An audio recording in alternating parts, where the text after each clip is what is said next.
Assalamualaikum warahmatullahi wabarakatuh. Selamat pagi anak-anak. Bagaimana kabar kalian semua? Semoga kita semua tetap diberikan kesehatan dan semangat untuk mengikuti pembelajaran jarak jauh ini. Dan semoga kita bisa cepat kembali belajar di dalam kelas ya. Amin.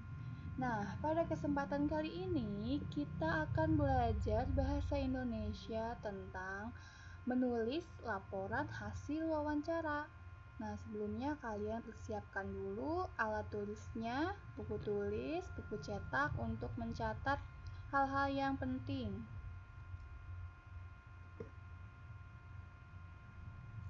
Nah, sebelumnya kita kan sudah belajar tentang menulis pertanyaan yang baik untuk wawancara.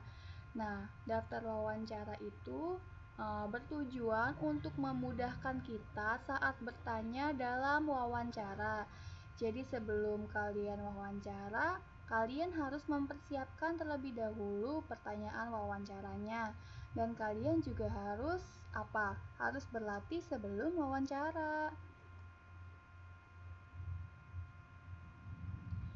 Nah, setelah kalian selesai mewawancarai seseorang, yang harus kalian lakukan adalah menuliskan hasil wawancara dalam bentuk laporan.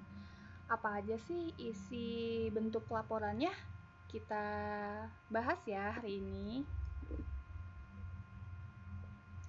Nah, yang pertama itu adalah latar belakang. Apa sih latar belakang itu? Nah, latar belakang itu berisi alasan kalian melakukan wawancara. Misalnya nih, alasan kalian itu melakukan wawancara karena mendapatkan tugas dari guru untuk mewawancarai tentang pembuatan tempe di pabrik Sukamaju. Nah, kayak gitu. Ini bisa kalian ganti ya sesuai dengan topik wawancara kalian. Jadi misalkan topik kalian ini mewawancarai tentang buah-buahan, berarti mewawancarai tentang buah-buahan di mana buah-buahan di kebun buah kayak gitu.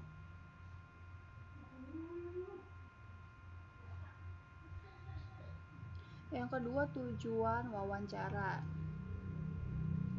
Nah, tujuan wawancara ini kalian menuliskan tujuan melakukan wawancara itu apa sih?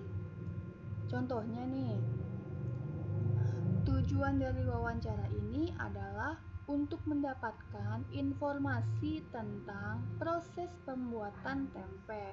Nah, tujuan wawancara ini juga harus kalian sesuaikan dengan topik wawancara kalian. Nah, topik wawancara. Apa sih topik wawancara?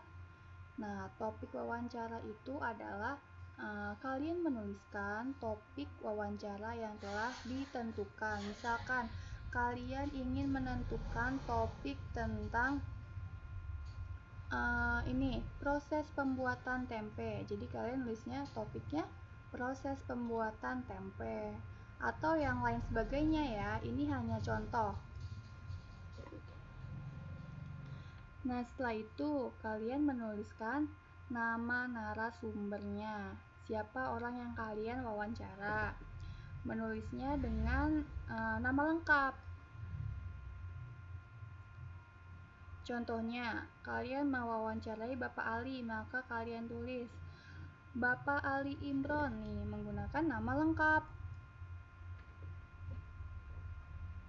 Terus nama pewawancaranya nih, kan kalian yang wawancara, berarti kalian tulis nama kalian. Nih, misalkan ibu yang mewawancara, berarti ibu menuliskan nama ibu, Alvina Rahmasari.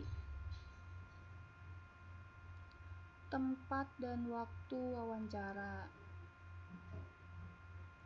Di sini kalian menuliskan waktu dan tempat wawancara kalian dilaksanakan. Misalnya, Nih, tempatnya kalian melakukan wawancara di pabrik Sukamaju, Jakarta Timur.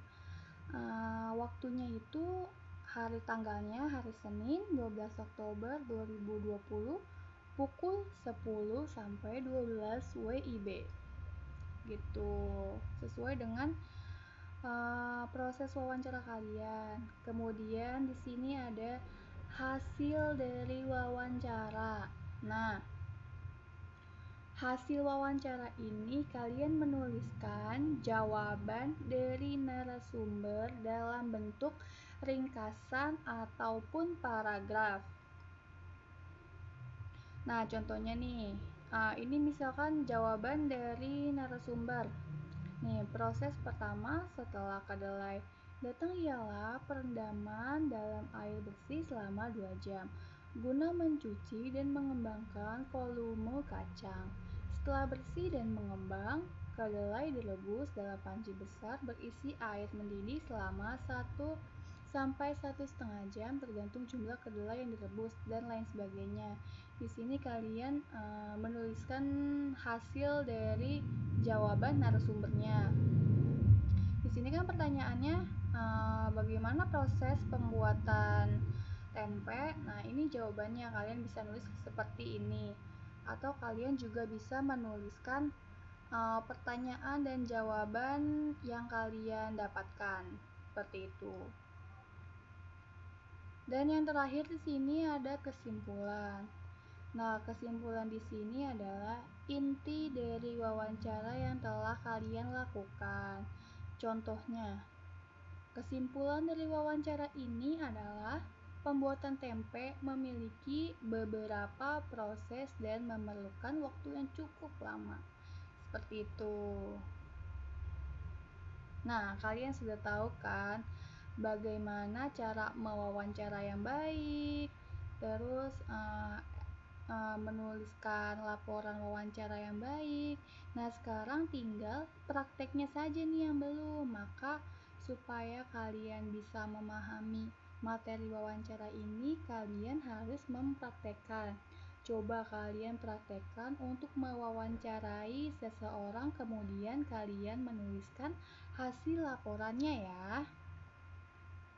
Dan kalian saat wawancara juga harus menerapkan etika berwawancara dan persiapan sebelum dan sesudah wawancara itu seperti apa. Kita sudah membahasnya ya. Nah, itu dia pembelajaran kita hari ini tentang menulis laporan hasil wawancara. Semoga video kali ini bermanfaat untuk kita semua. Kurang lebihnya mohon maaf. Wassalamualaikum warahmatullahi wabarakatuh.